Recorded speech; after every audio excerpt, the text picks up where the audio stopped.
is, why is that name only connected to Africa? And how did these people worship and know the name of the God of the Bible without the Bible? Now you might understand the title of Godby's book, The Lost Tribes, a Myth, a suggestion towards rewriting Hebrew history. How could the people be lost and they are right there in plain sight? Maybe, instead of being lost, they were hidden, or should I say, erased from history. Another story around that time that raises some eyebrows is from a newspaper in Hartford, Connecticut. Headline: Negro who can write Hebrew. He's deaf and dumb and comes from an African town. Hartford, Connecticut, September 19th. A young African Negro has been in the city for the last few days who claims to be a Hebrew. He is deaf and dumb and as black as the ace of spades. He carries a pad of paper with him and answers all questions by writing them in Hebrew and Loshen Kodesh. What excites the most wonder is that he writes Loshen Kodesh very rapidly. It's the language of the book of Moses, spoken and written with ease only by the rabbis and highly educated Hebrews. The Negro was sent to one of the rabbis of Hartford, who was perfectly satisfied that he's a Hebrew.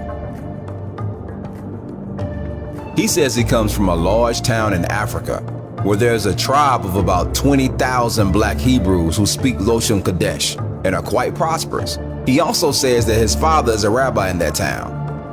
What surprised him, he writes, is that no Hebrew knows of his countrymen in Africa.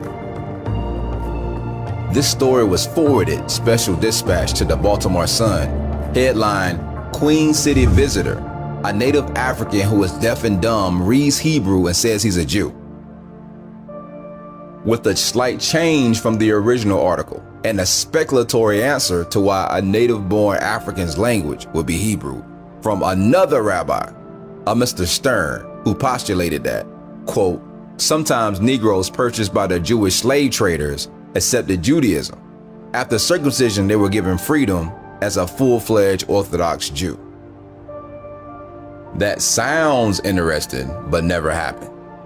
There are no records of blacks gaining freedom by converting to Judaism. But there are records of Hebrew peoples and practices in North, West, Central, and South Africa over 1,000 years before the Portuguese even set foot in Africa, including circumcision.